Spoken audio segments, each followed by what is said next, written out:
예, 오늘의 시황 브리핑 시작하겠습니다. 오늘 우리 증시는 휴장이었기 때문에 아시아 증시 돌아갈 때 나왔던 내용들을 심플하게 살펴보고 마무리하도록 하겠습니다. 우선 아시아 증시는 혼자였고요. 중국과 일본 올라가고 대만은 빠지고, 그리고 지표로는 중국 경제 지표 나왔는데 좀 부진하게 나왔습니다. 중국 경제가 생각보다 부진한 어떤 경제 상황이 좀 이어지고 있다, 이런 것들을 보여주는 대목이고, 연준 인사들이 발언을 하고 있는데 금리 인하 시사하는 발언이 계속 나오고 있거든요. 그 이전까지는 지표 보면서 판단해야 된다, 지표를 더 보자, 이런 식으로 이야기했잖아요. 근데 지금은 대놓고 아예 그냥 경제 지표 이런 거보다는 그냥 금리 인하 할 것 같아, 이런 취지로 해석될 수 있는 발언들이 늘어나고 있습니다. 왜 이런 말 하는지 좀 살펴보겠고, 무엇보다 이제 오늘 저는 CPI보다 소매 판매가 이번엔 더 중요하다고 보거든요. 그러니까 소매 판매 나올 텐데 그 소매 판매가 어떻게 나오는 게 증시에 유리한지 또 그 내용 살펴보도록 하겠습니다. 우선 아시아 증시는 우리는 휴장이었고, 열리는 나라들 보면 특별하게 급등을 했거나 급락을 했거나 이런 정도 수준은 아니었습니다. 올라갈 때 조금 올라가고 빠질 때 빠지고 해서 제한적인 범위 내에서 좀 기다리는, 미국의 어떤 지표를 기다리는 그런 모습을 좀 보였고, 그래도 그렇게 나쁘진 않았잖아요. 그러니까 미국의 소비자 물가 지수가 내려가는 추세가 유지가 되고, 그렇다고 소비가 엄청나게 이제 위축이 됐다, 이 정도로 해석될 수 있는 상황은 또 아니었잖아요. 예를 들어서 이 물가 지표가 마이너스로 뚝 떨어지고 전월 대비 마이너스로 떨어지고 그러면 소비 위축, 그러면 경기 침체, 이런 프레임으로 갔을 텐데 또 그런 상황은 아니었거든요. 그러다 보니까 지금은 이제 금리 인하를 어쨌든 하겠구나, 그럼 0.25냐 0.50이냐 이런 것들에 좀 집중하게 된 거죠. 그래서 오늘은 이미 또 하루 전에 생산자 물가 지수 가지고 긍정적으로 반응을 했기 때문에 일단은 좀 지켜보자, 이런 취지로 시장이 큰 변화는 없었다, 이렇게 봐야 될 것 같고. 근데 이제 중국 경제 지표는 계속 부진합니다.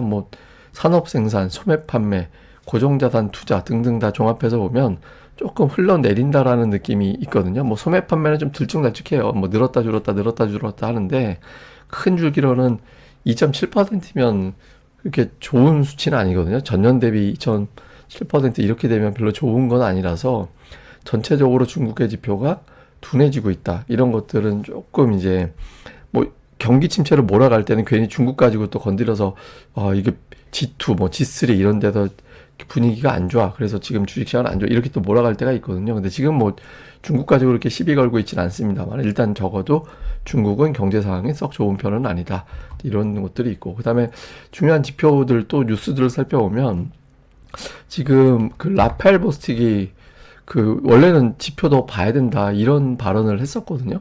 그런데 9월에 금리는 할 것 같아 라는 취지의 이야기를 한 데다가 0.5%까지도 가능해, 0.5%포인트까지도 가능해, 이런 언급을 했습니다. 그러니까 이 사람이 이제 그 노동시장 이야기를 해요.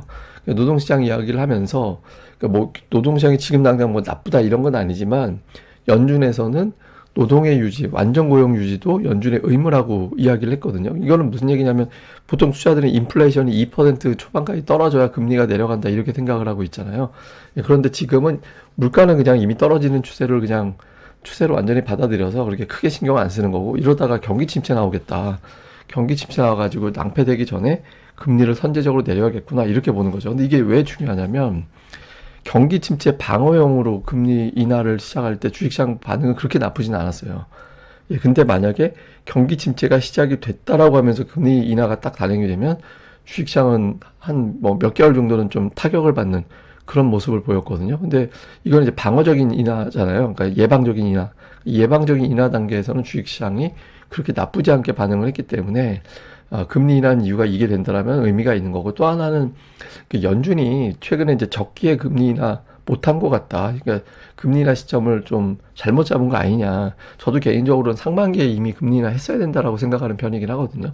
근데 어쨌든 이게 계속 늦추고 하다가 이제 또 연준에서 경기를 나쁘게 만든 직접적인 원인 제공자 이렇게 될 수도 있거든요. 그래서 연준이 생각보다는 금리 인하에 좀 진심일 가능성이 높아지고 있다, 이렇게 해석이 되는 것 같습니다. 어쨌든 9월은 인하, 그 0.25냐 0.5냐 이것만 남은 것 같다, 이렇게 보면 될 것 같고요.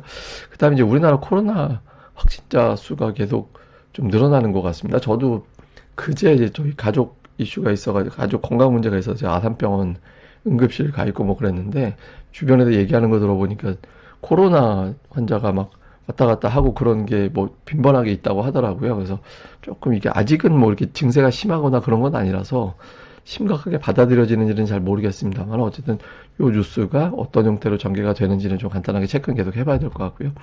그 다음에 오늘 외신에서 보도가 하나 나온 게 그 테마색이라고 이거 싱가포르 펀드죠. 여기서 그 6월에 미국 주요 기술주들, 그러니까 우리가 이름 다 아는 뭐 애플부터 뭐 알파벳, 엔비디아, 마이크로소프트 뭐 이런 기업들이 있잖아요.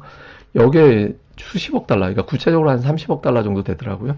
이만큼 지출을 했다라는 거예요. 투자를 했는데 하필이면 그러고 나서 시장이 폭락했잖아요. 그래서 이제 투자한 거 대비 좀 손실이 나고 있습니다만은 향후에 계속해서 미국 투자를 늘리고 투자를 늘리는 과정에서 빅테크주를 늘릴 것 같다. 뭐 이런 분석이 나오고 있거든요. 그러니까 최근에 주가 하락하고 하면서 빠져나가는 자금이 분명히 있었지만 꾸준하게 들어오는 자금도 좀 만만치 않게 있어서 뭐 시장이 이제 터무니없이 종목들이 좀 빠져내려가지 않는 그런 이유가 됐던 것 같다. 그 이후에는 그 이후에는 이제 좀 반등도 하고 마이너스 나는 날도 터무니없이 빠지지 않는 그런 이유가 됐던 게 아닌가. 어쨌든 좀 최근에 뭐 헤지펀드가 매수했다더라, 기관이 매수했다더라, 뭐 누가 매수했다더라 이런 보도들이 나오잖아요. 그러니까 대체로 보면 개인 투자자들이 매수했다라는 뉴스가 별로 없어요. 그래서 이런 물량을 조금 중장기 성향의 자금들이 받았구나 이렇게 보여지는 것 같습니다. 그리고 중요한 건 이제 오늘 소매 판매가 나오는데 예상은 지난달에는 0%였는데 이번 달에는 0.4% 증가. 이거를 예상을 합니다. 참고로 소매 판매라는 게 뭐냐면 우리가 이제 쉽게 생각하면 그런 거예요. 그냥 마트 가서 얼마나 많이 사셨어요. 그러니까 전달보다 마트 가서 얼마나 사람들이 더 물건을 샀지 뭐 이런 거라고 생각하시면 돼요. 이제 그 소매상들의 월 매출을 다 합친 그 데이터를 얘기하는 거거든요. 그러니까 상품만 따져보고 서비스라든가 이런 것들은 제외예요. 보험도 제외하고 자동차도 워낙 자동차 판매 대수가 좀 다이나믹하게 바뀌기 때문에 그 총 합을 따지면 자동차 가격이 비싸잖아요. 그래서 수치를 좀 왜곡시키거든요. 그래서 그냥 상품만 얼마나 팔렸는지 그걸 따져보는 거라서 소비에 상당히 근접한 데이터로 시장에서는 이제 생각을 합니다. 근데 이제 지난달에 거의 제로였기 때문에 뭐 어쩌다 보면 이렇게 마이너스가 나긴 해요. 근데 지난달에 제로지만 반올림 개념이었고 이번 달에는 0.4% 정도의 증가가 나오지 않으면 예를 들어서 마이너스가 나면 갑자기 또 경기 침체 프레임으로 넘어가 버릴 수 있거든요. 그래서 소매 판매가 생뚱맞게 어떤 갑작스럽게 악재로 작동하지 않는지 또는 이제 예상대로 잘 나와서 아예 경기 침체 오버였던 게 맞구만 이렇게 되는지 이번 주 제가 보기엔 CPI보다 소매 판매가 더 중요한 데이터가 아닌가 이렇게 생각을 합니다. 자, 뭐 요약을 좀 해보면 전년 대비가 아니라 전월 대비 0.4%의 소매 판매가 나오느냐. 그 다음에 이제 경기 침체 우려를 재부각시키지 않느냐. 그러니까 이게 이제 0.2 정도도 그렇게 나쁘게 판단하진 않을 건데, 근데 지난달이 사실상 제로, 근데 마이너스성 제로였거든요. 근데 그거 대비 뭐 0.2 이렇게 들면은 되게 소비가 좀 줄고 있는데 이렇게 느낄 거예요. 그래서 가급적이면 최소 0.3% 이상 나오는 게 경기 침체 우려를 좀 눌러주는 그런 역할이 될 수 있어서 좀 볼 필요가 있고. 다음에 또 하나는 지난주 중반 이후의 특징이 메가세븐이 러셀 2000보다 강한, 그러니까 한동안 뭐 중소형 장세가 막 활발하게 펼쳐지다가 지금 메가세븐 같은 경우는 또 S&P 500 지수도 그렇습니다만은 8월 초반에 어떤 지수는 거의 다 복원이 돼 있는 그런 상태거든요.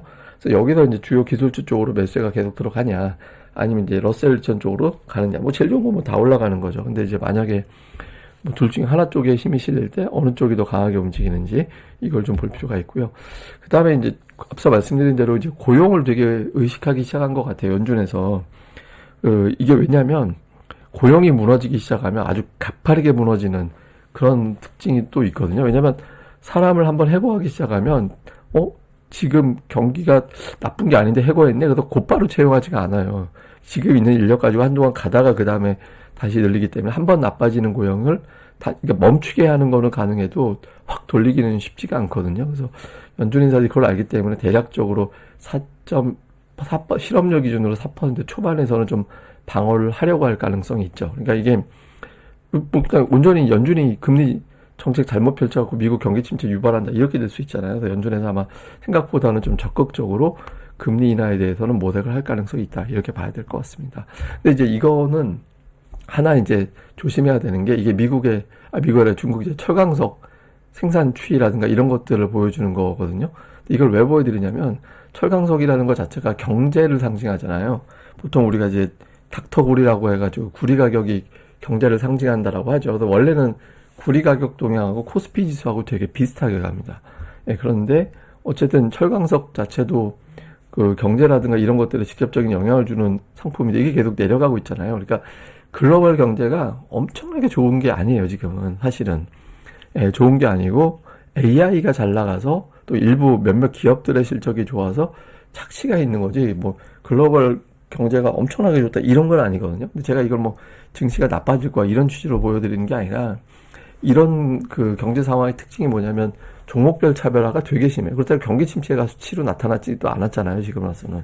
그러니까 증시가 나쁘진 않겠죠. 적어도. 그러니까 이럴 때는 업종별, 종목별 차별화가 되게 심하게 나오거든요. 그래서 기다리면 가는 종목군들이 있으니까 뭐 그런 것들을 어느 정도 포트폴리오에 유지하더라도 이제 일정 수준의 이상의 포트폴리오의 비중은 지금 좀 센 또는 실적 되게 좋은데 그냥 괜히 눌려있는 상태의 어떤 종목군들 뭐 이런 것들을 적절하게 섞어서 가지 않으면 한쪽에선 되게 지루함이 나올 수도 있는 그런 상황이거든요. 그래서 이런 것들을 좀 고려해서 포트폴리오 구축이 나가는 그런 내용도 필요한 시점이다. 이렇게 보시면 될 것 같습니다.